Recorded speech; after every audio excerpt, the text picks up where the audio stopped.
year 1788, Mary Prince was born to a household slave.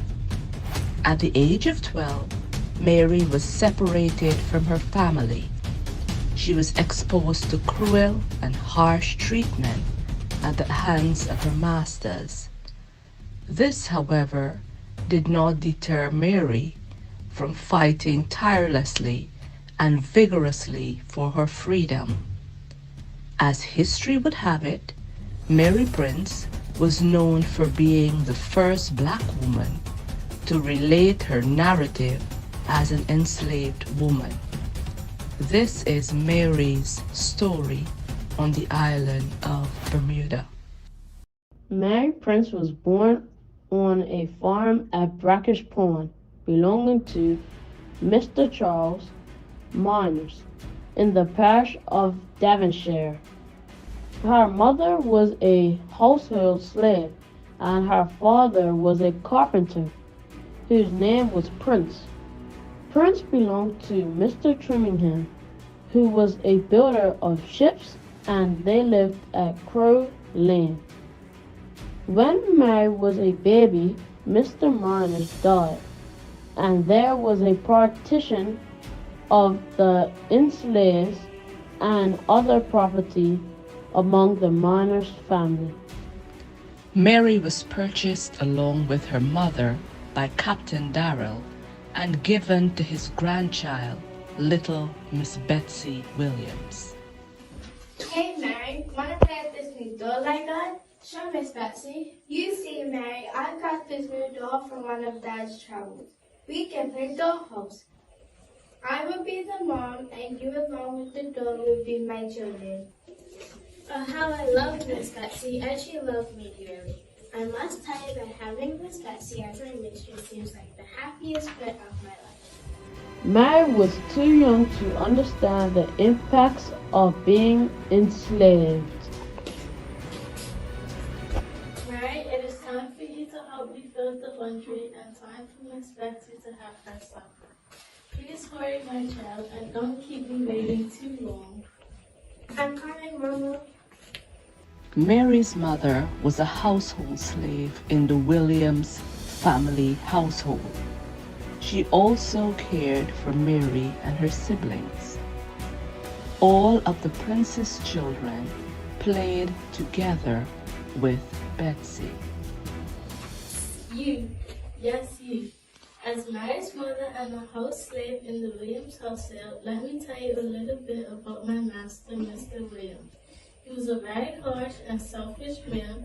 We always dreaded his return from sea. His wife herself, Mrs. Williams, very afraid of him. He loved women and often left Mrs. Williams in misery. Can you believe it is my 12th year living with my mistress and Miss Betsy? But living with the Williams would soon be over. Miss Williams called all of her slaves and said, "My loyal and hard-working servant, I have something to tell you. Funds are running out and I can no longer keep you. I will be sending you to work with Mrs. Prudent." Mrs. Prudent was an English woman who lived about 5 miles away in the adjoining parish, in a large house near the sea.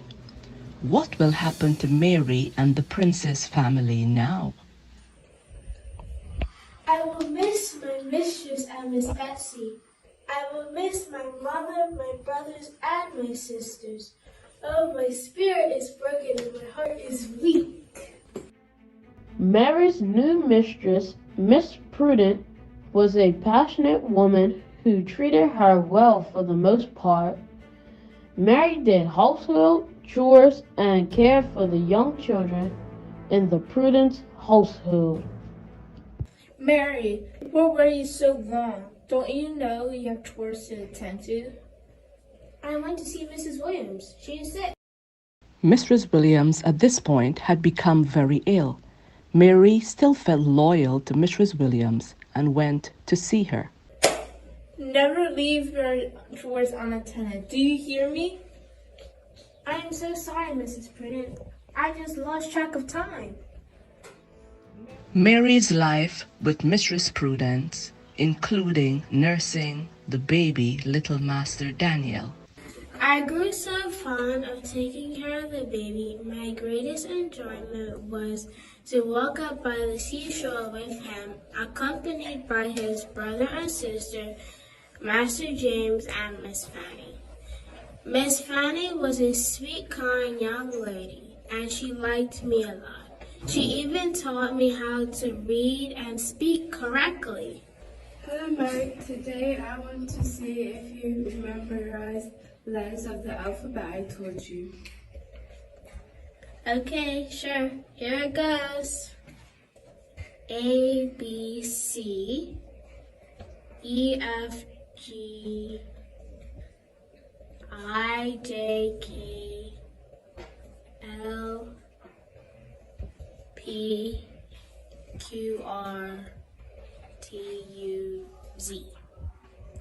Good, but you missed a few. Let's say it together.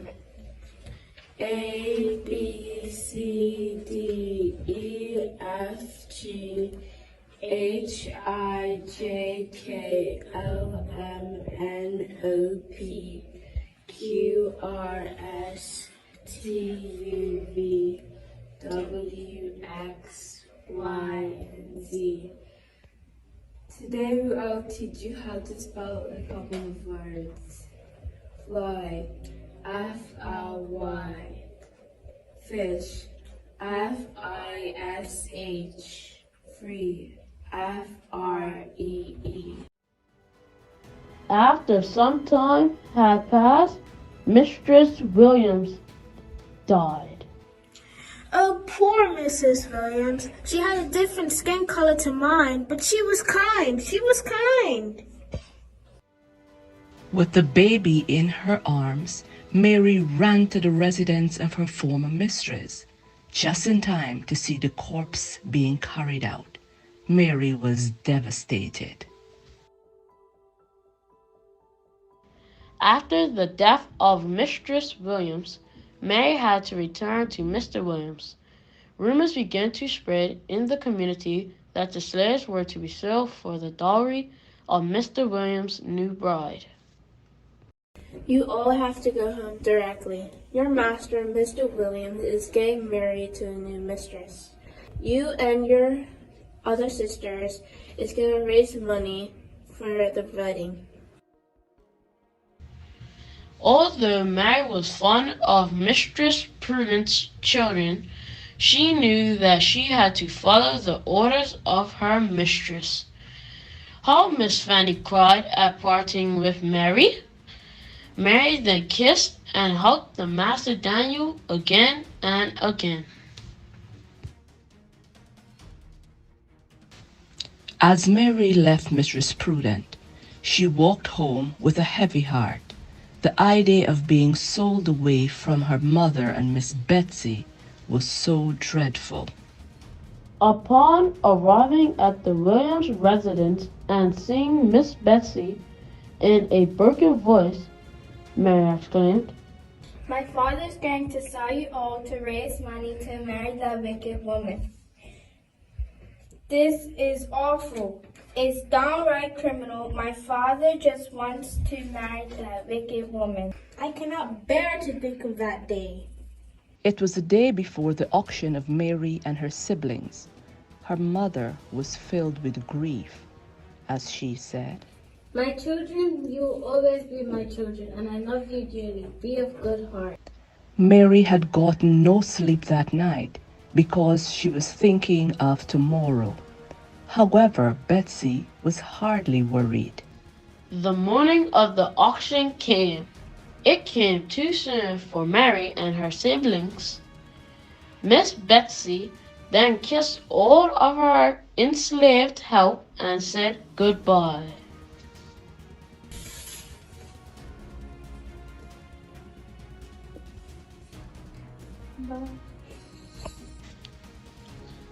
In the morning of the auction, Mary's mother traveled along the road that led to Hambletown and arrived there about 4 o'clock in the afternoon. The children followed their mother to the marketplace, where they would be sold. She then placed them in a row against a large house, with their backs to the wall and their arms folded across their breasts. The eldest child stood first in line. Hannah was next to her, then Diana. Their mother stood beside them crying. Mary's heart throbbed with grief and terror as she pressed her hands tightly across her breast. The crowd gathered, and the enslaved ones could say nothing to comfort each other. All they could do was weep and lament with each other. Hey, my children, do you see her? Your time will come soon. The enslaved continued to weep. The auctioneer then called the names Mary, Hannah, and Diana. Upon hearing the names of her children, Mary's mother began wailing. The weight of the moment was too much for Mary's mother to bear. We stood on the platform like sheep or cattle. The auctioneer then asked, Who is the oldest? He then took Mary by the hand and led her out into the middle of the street. He then turned her around slowly, exposing her for everyone to see. In the meantime, this was how Hannah felt when she was auctioned off. These strange men handled me in the same manner a butcher would a calf or a lamb they're about to purchase. They talked about my shape and size as if I was as dumb and insignificant as one of those animals.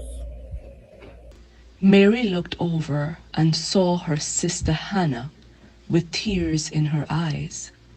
She became emotional as she was sold to a different owner. Eventually, it was Mary's turn. The bidding then began. Ladies and gentlemen, we will now start the bidding at 30 pounds. Come see this young, strong black slave. Do I hear 30 pounds? 30 pounds.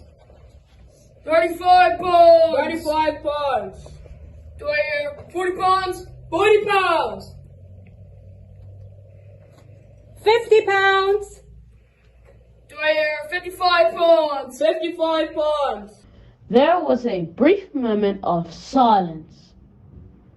Then suddenly a thunderous voice from the crowd barked, 57 pounds! And that is my final offer. Mary was then sold for 57 pounds to the highest bidder. As I stood there, I heard that I fetched a great sum for a young slave. When the sale was over, Mary's mother hugged and kissed them and mourned over them. She begged them to keep a good heart and to do their chores well for their new masters. My prince was sold to Captain Ingham, who lived at Spanish Point.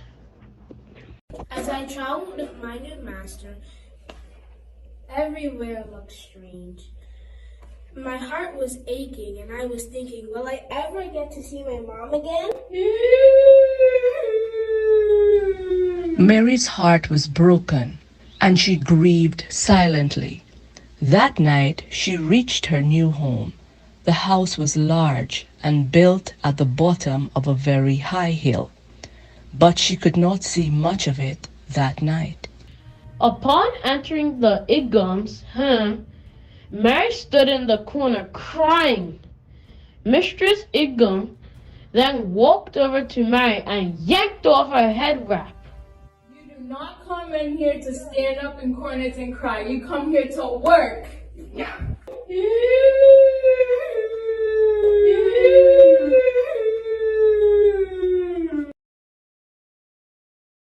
I was most interested in a French black lady named Hetty. I heard Hetty was obtained from from privateering, and Mr. Ingham made her his slave.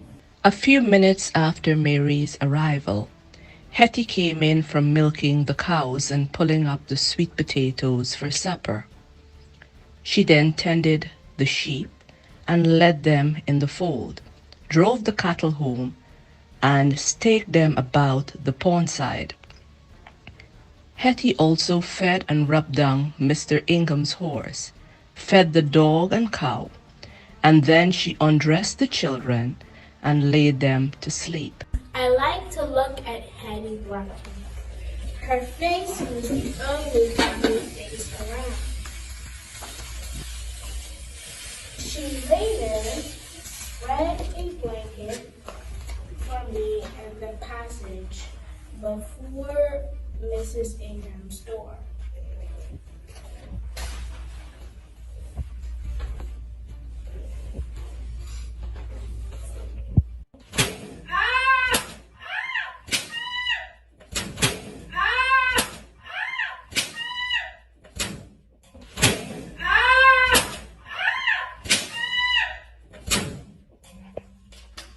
That night, however, I got a sad fright.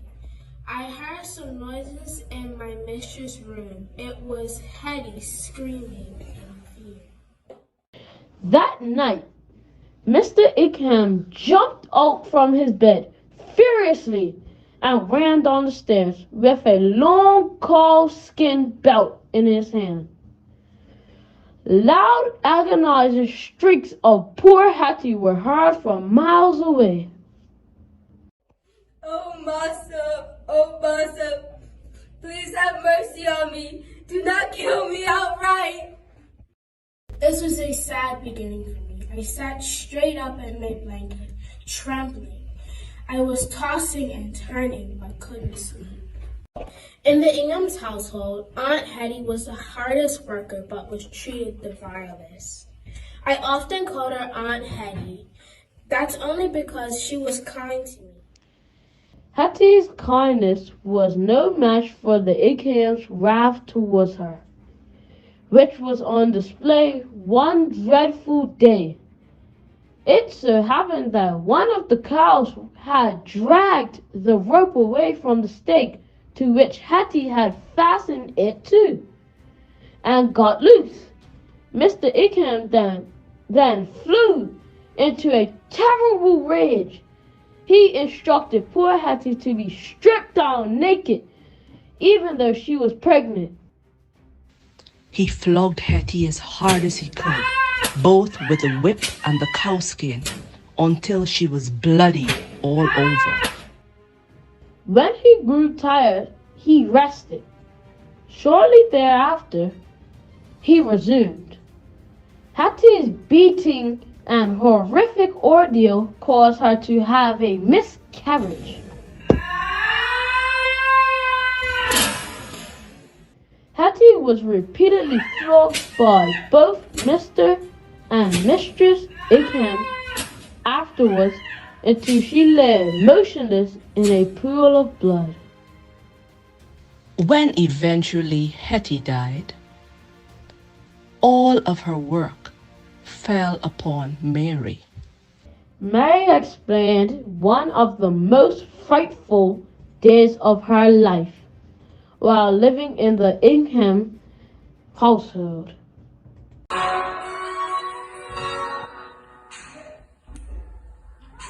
She walked on the blackbird with a spade in her heart. Got people lying, dying in the street. Plantation she lived in, blood everywhere, bodies on the floor. Mary Prince looking, the abyss saw nothing inside. Fear crowded the house, far away. Children are yelling to the deep to save us. Stabbed in the back for covering the entrance. Windows are crumbling, houses on the back. Slaves, red blood stains, hopes and dreams. I wonder why the masters don't respond to me. I'm tired, gruesome slave owners, I don't know why. Empty hearts and gutted dreams, empty cries. I am still a stranger to the danger. I silently call her name, Mary Prince, you will never be forgotten. You are forgotten, lost, forgotten, forever born in wreckage too soon. Mr. Prince Charles Minors died soon. He lost the wits. Sultan Williams lived like a normal child for a while. Then she got shipped away to a prudent later. Miss Williams died. Mary was sold for Mr. Williams' bride. A forbidden prize broken in pieces. The abuse couldn't ignore the Inghams, the bruises and rips in the seam, breaking open the door for escape.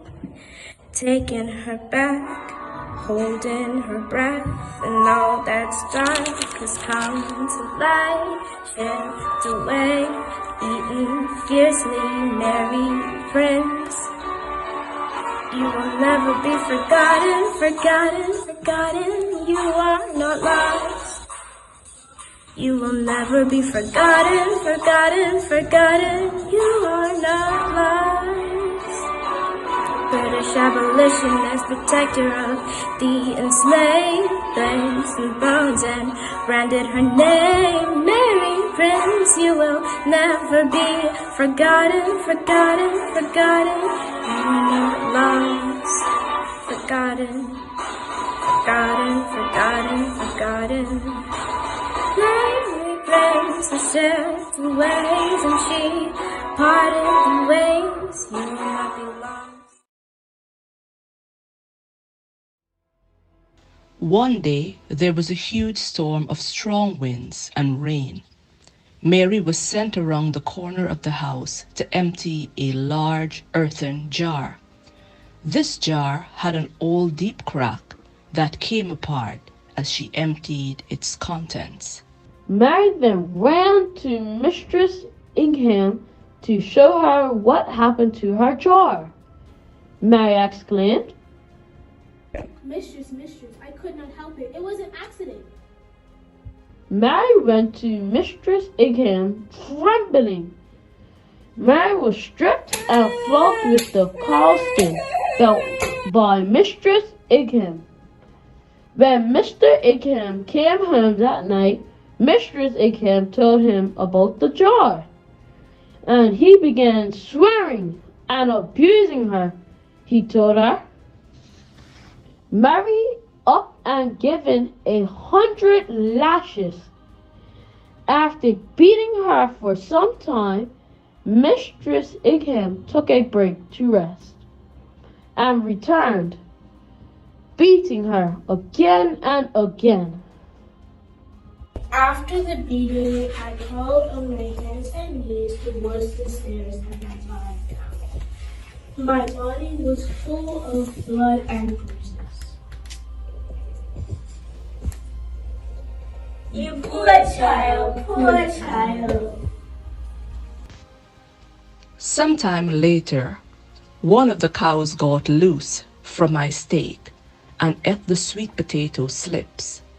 This made Mr. Ingham very angry.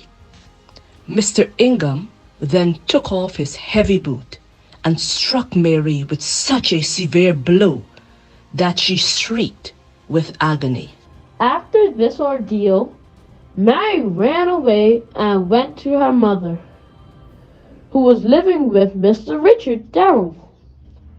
Mary's mother was both grieved and glad to see her. Their reunion was priceless. At this, Mary's mother exclaimed with tears in her eyes, My dear Mary, my precious Mary, I am so happy to see you. Look at the marks on your skin, but you will still remain my precious Lord. Mary's mother could not receive her daughter in the house, so she hid her away in a cave nearby. Stay here, I will bring you food when everyone is asleep. Mary's father lived at Crowland over the saltwater channel. When he heard of Mary being hid up in the cave, he went to find her. Mary, please come out. I know right thing. Upon hearing this, Mary appeared from the hole in the rocks and was taken to the Ingham's house. What right thing, Dad? Sir, I'm sorry that my child has to be forced to run away from my owner, but the treatment she has received is enough to break her heart. The sight of her wounds broke my heart. For the love of God, please forgive her for running away, and I beg you to be kind to her going forward. Mary thought that she would have been severely punished for running away. She then took courage and reflected with tears in her eyes. 5 years later, Mary had remained in the Ingham's house and almost daily received the same harsh treatment. She was eventually put on board a sloop and sent her way to the Turks' Island. Mary was not permitted to say goodbye to her mother or father, or sisters and brothers. Going away to a strange land, Mary knew she would never see her family again. It was often portrayed by the owners of the enslaved that these enslaved people were happy people. As for Mary Prince, who lived as an enslaved woman in Bermuda, the Turks, Antigua, and later England, her ordeal was no better than those of a beast, since the enslaved were whipped, stripped of their human dignity, and separated from their families and loved ones.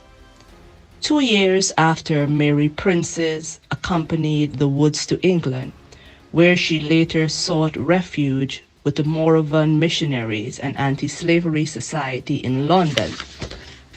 The anti-slavery society made numerous unsuccessful petitions to the British government to grant Mary Prince unconditional freedom. Mary Prince then dictated her life story to Susan Moody, a writer and member of London anti-slavery movement. Mary Prince's life story was later published in 1831, which became very popular. In this book, Mary opens up about the violence she and other enslaved people endured at the hands of their owners. This book had a great impact on the anti-slavery campaigns and eventually brought an end to the slave trade. In Bermuda, we are proud that Mary Prince was a part of our own heritage. On February 2020, the island's parliament approved an amendment to the Public Holidays Act of 1947. This amendment renamed the second day of the Cup Match holiday, which is celebrated on July 31st, from Summer's Day to Mary Prince Day.